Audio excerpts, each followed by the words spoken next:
যোৰহাটত খেলটো অলপ বেলেগ আছিলে। যোৰহাটত মানে কলেজ যাওঁ আৰু মই ছায়েন্সৰ আছিলোঁ, চ' প্ৰেক্টিকেল থাকে। মোক ফেইল কৰাই দিলে। হায়াৰ ছেকেণ্ডেৰী মই এবাৰ ফেইল কৰিছোঁ। মোৰ ফাৰ্ষ্ট ডিভিজন মাৰ্কছ মোক ফেইল কৰাই দিলে। মই বোলো ছাৰ, পাতি ছাৰ আছিলে, বোলো কিয় ফেইল কৰালে মোক? বোলো তই ক্লাছ কৰিলেহে তোক পাছ কৰাম।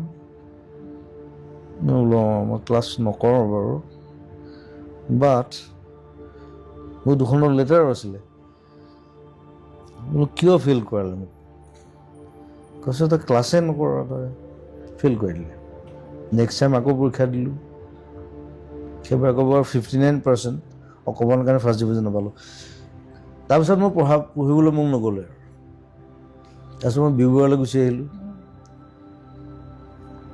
জে বিলৈ গৈ থাকোঁ বাৰু, জে বিখন আৰু জে বি কলেজখন নিজৰ নিচিনা।